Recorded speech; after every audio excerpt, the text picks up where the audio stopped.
What's up, Kansas City? This is Glenn Bryan Frizzell. We are filming in the historic 18th and Vine Jazz District at the historic Lincoln Building. Today's special guest is currently running for 3rd District at large in the Kansas City, Missouri City Council. We like to give her a warm what's up, Kansas City welcome, and welcome Miss Carol Gatlin to the show today. Thank you. Now, I have an aunt named Grace, so when I say Gatlin, hopefully I won't slip here, but that's a very special name in my family. Can you tell me a little bit about yourself? Give us your background. Yes, I'm a native Kansas Citian. I was born and raised in Kansas City. I grew up actually in the 3rd District. I am a mother, a grandmother, a great-grandmother. Are you a city girl? Or? I'm a city girl. I know what my grandparents were from the country. They say you could take the girl out the country, but you can't take the country out the girl, but you can because it's developed. That's what they're saying. Yes, it is developed. I'm also a public servant. I try to serve the public in any capacity that I feel is deemed to solve their issues and their problems that they're having with the city. Now, what high school did you go to? I went to Central High School, Blue Eagle. Central High School. Ooh. Oh, yes. Now, talk a little bit. Tell us a little bit about your public servant. I am currently a community organizer and a political organizer. What I do, I communicate with the residents and they identify issues that there are problems that they're having in their communities. I attend neighborhood meetings and then I usually either help them solve the problem or direct them to the person that they would need to speak with to get their problem solved. Mm-hmm. And you showed interest in helping the community aspect of this. When did that come to play in your biography? Actually, it came to play when I was committee woman for the 14th Ward in Jackson County. It was over toward 31st and Prospect, and I would go and give ward picnics for the residents as a means of bringing the community together. I also would have planning picnics. Oh yes, ward like picnics. Fun. It was so much fun to organize. It was so much fun to attend. Live music, or did you live have music? DJ? We had the Marching Cobras and the other drill teams in Kansas City, and then we gave away hot dogs, and we just had all of the elected officials present so that the residents can actually speak with the elected officials and then address their concerns with them right on the spot, face to face. Now, is there a power rush involved? I know that you enjoy speaking with the community and voicing their interests, but what goes on behind the scenes, behind the stage? Do you get a rush out of being involved in a powerful meeting where these decisions are being decided? I don't think y'all would call it a rush. I would call it a feeling of accomplishment and at ease, because I know that the residents are being satisfied with what they're trying to accomplish. You know, I'm helping them out. They're looking for answers. They're wondering where they can go, which department they should contact, or who should they contact to get their issue solved. And when I find the right person for them to contact and their issue is resolved, and it makes me feel like I am making a difference in the community. I am getting things done that are needed to be done, and I am helping the residents bring back their neighborhood pride. That has to start early. Yes. I guess you might have been involved in student council or in school. I was in student council. That started me. I do get out the vote campaigns where I help educate the residents on ballot issues, on the candidates. I do voter registration. I'm a deputy registrar with the Kansas City Election Board. So we do voter registration because that is the key issue. In the 3rd District, we have a lot of registered voters, but we don't have a lot of the registered voters come out and vote. Now, they may come out during the presidential elections, but they are not aware that their votes during the city, the state, the municipality elections are very, very important, and those elections are the ones that really frame what's happening in their districts. We'll talk about how voting can affect the community here in just a little bit. I do want to mention that we talked to Dr. Moden, who is the president of UMKC. You have also a connection with that school? Yes, I am currently, I received my associate's degree in education through Penn Valley Community College. Congratulations. Thank you. And then I moved on to UMKC and received my bachelor's with cum laude honors. Thank you, in communication studies, and I did receive, last May, I received my community college graduate certificate, which is part of the master's program from UMKC. And now I am graduating in December of next year with my master's in higher education administration. Awesome, awesome. Now I'd like to hold this flyer up. It says, "Let's get acquainted with Miss Carol Gatlin." Where does the CJ come from? My middle initial is Jean. My middle name is Jean, and my middle initial is J. So a lot of my friends call me CJ, and a lot of people know me by Carol. And then they, of course, Miss Gatlin. On the flyer it says, "Dedicated, reliable, deserving, and accountable. Let's go all the way with CJ." Now, where are you currently in the campaign? I have gathered all of my nominating signatures. Congratulations. Thank you. And they're not due to be turned in until January 10th.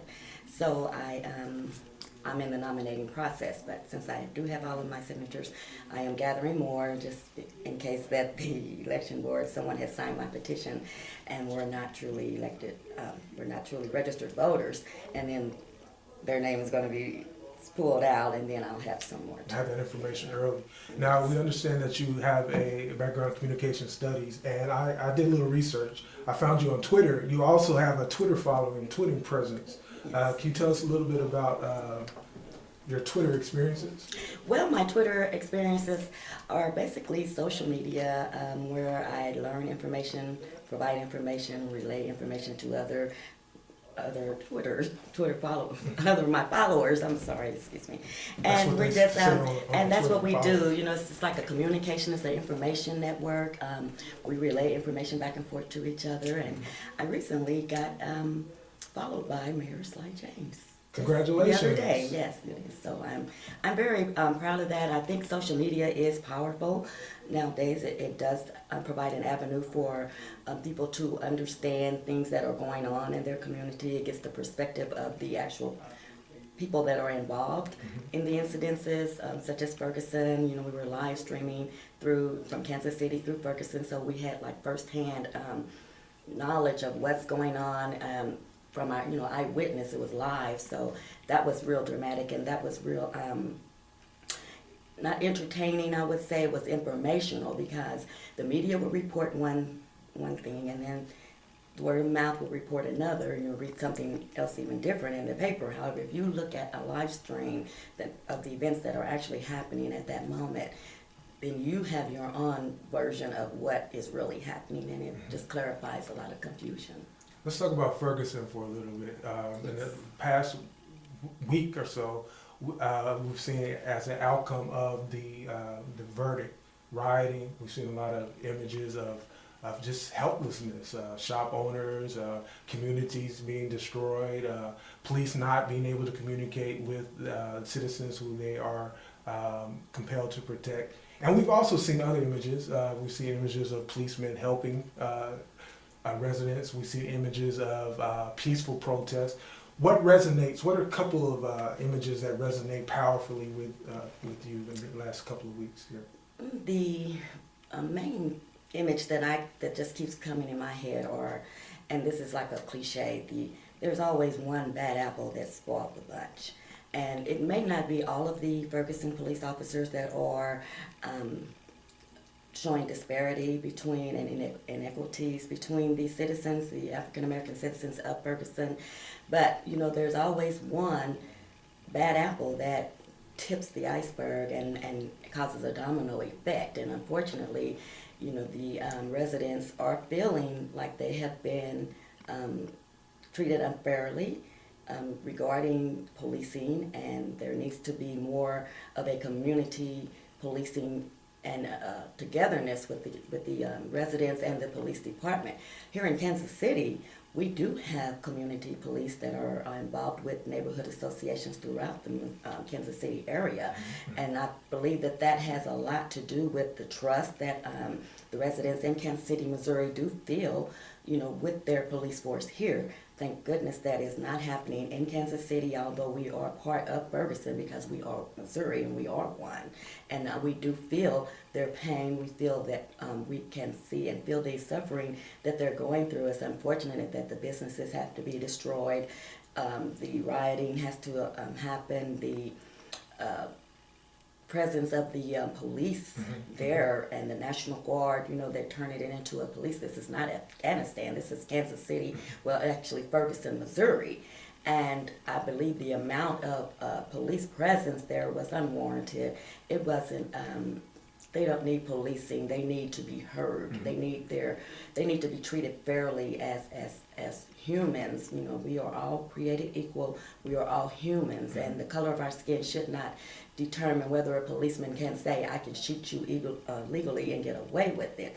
There should be some type of balance with the Ferguson Police Department and the residents of Ferguson and St. Louis and all over the country, because this is happening not only in Ferguson, but we are being united with solidarity throughout the state because of the incident that happened in Ferguson, and this is a national issue that does need to be resolved. Now, when you turn on the news cameras and you see what I would like to say is theater in the streets, you see people who not necessarily ordinarily making comments, not necessarily all that eloquent, but expressing their frustration and their rightful displeasure with what's going on in their community. But I was having these conversations with my father after the television camera leaves and you have the next election. A lot of these people, and I don't want to say these people, but a lot of dissatisfied, frustrated people don't vote, and the reasoning is part of the main ingredient. They don't vote because they're frustrated. But do you have a right to express an opinion and then not take advantage of your right to vote? No, I'm a strong believer in voter registration. I mean, we have to look at what our forefathers went through to get the right to vote, and the Voting Rights Act. Back in the day, they were, like in the 1800s and early 1900s, they were jailed, they were beaten, they were burned, they were asked to count how many bricks were on the building in order to exercise the right to vote. And a lot of times, because they weren't educated enough to know, then they failed the test, so they weren't able to vote. I did, in one of my classes out at UMKC, I did find it was like a test that they would give the African Americans to pass in order to be able to vote. And I read some of the questions on there. Very unfair. It was very, very unfair. Unanswerable. So no, I believe that if you don't exercise your right to vote, then you have no right to complain. Yeah. But at the same time, I've been out doing voter registration and asked, why aren't you voting? Why don't you vote? Or you're a registered voter? And the first thing they say, oh, no, I don't vote. And then I ask them why, they don't vote. Oh, well, my vote won't count. What they don't fail to realize is that each vote does count. And all a person needs, or all a bill needs, or all legislation need is one vote to pass. Even with the city council, it's like one vote, I'll pass it. So their right to vote is there for their privilege. It's a privilege. It's not a right. It's a privilege to be able to vote. They are trying to do away with the Voting Rights Act, and I believe in some part because there are so many registered voters, but they have become inactive because they don't vote regularly. So my point is, if you don't vote, then you should not complain. But if you vote and you're a regular voter, then you have the right to express your concerns. You have the right to appeal. You have the right to protest. For instance, like down in Ferguson Police Department, well, the prosecutor is elected. So if enough of Ferguson residents vote, they can vote him out. So he's elected. Then the police chief, I believe, is either put on. Is either appointed through either the mayor, which is also an elected position, and the city council, which is also an elected position. So the residents in Ferguson do need to be more active and fluent in their voting rights, and they need to exercise their voting rights. Now, this is the problem that they're going to say, because I've ran into it here in Kansas City. If you're a felon, then you lose your right of suffrage. You cannot vote. However, what residents... That's the case in Ferguson. And no, that's the case all over, even in Kansas City, Missouri. Felons cannot vote. Everywhere in the country. Everywhere in the country. However, if you have completed the necessary conditions of your probation and parole, such as all of your fines, your community service, and whatever other conditions that were applied to your probation and parole, once they're completed, then you are eligible to regain your right to vote. I think that's the part I focused on. I read that somewhere. A lot of residents don't know that, and with the injustice in the justice system by incarcerating mostly African Americans, you know, they are considered, okay, well, I'm a felon now and I can't vote, and so that seems like it would be like a voter suppression, and which it is.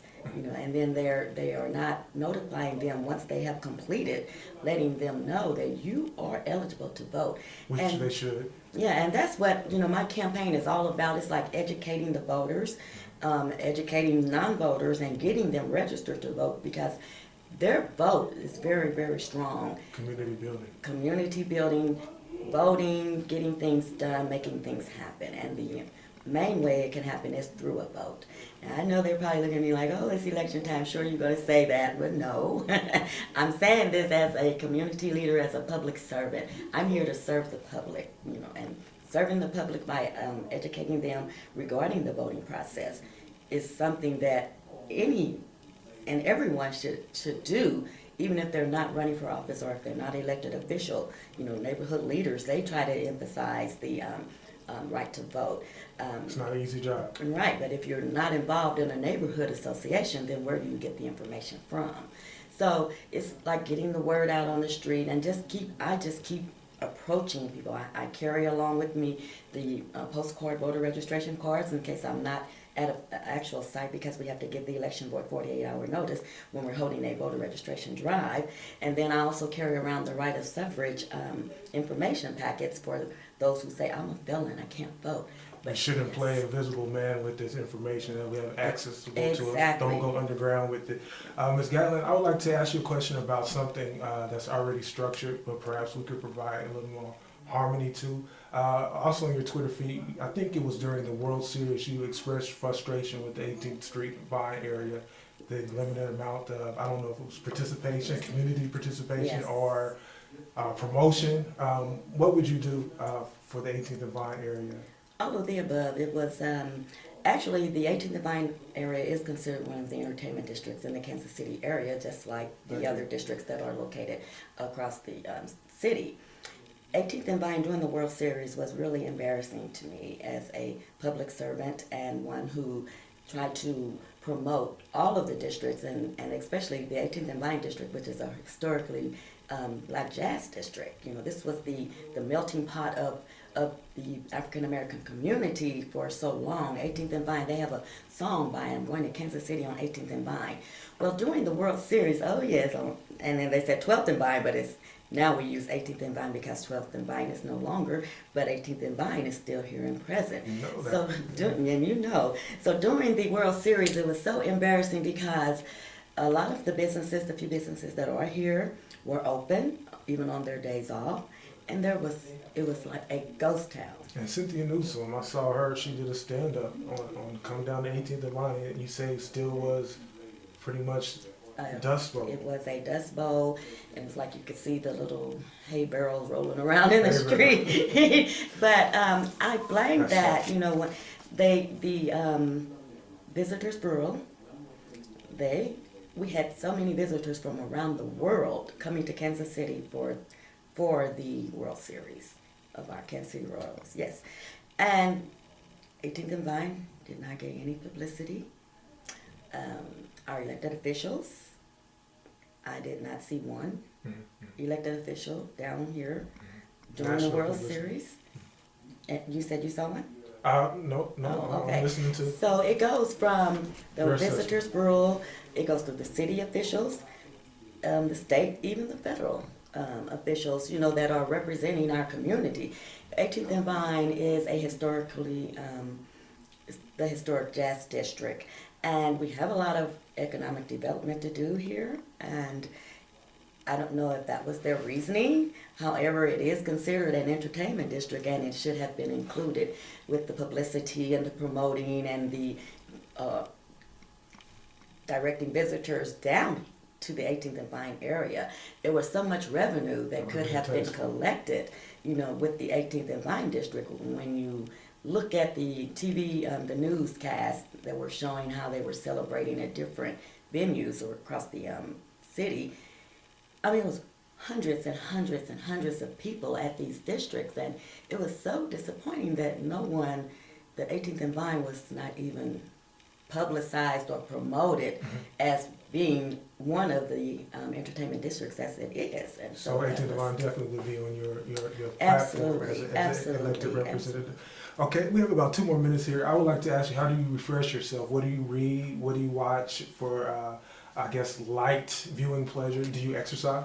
I do, surprisingly, in the form of dance.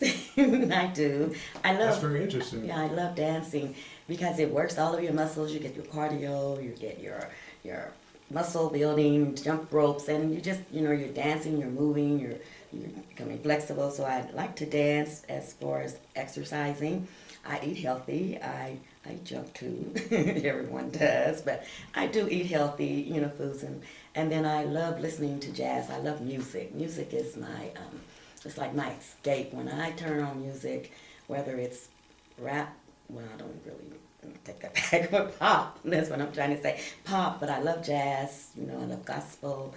Just love instrumentals. I just love music. I like watching plays. I watch Channel 19 a lot, and because you'd be surprised, it has a lot of interesting and informational programs. Who makes you laugh? Who makes me laugh? I think it would be Steve Harvey.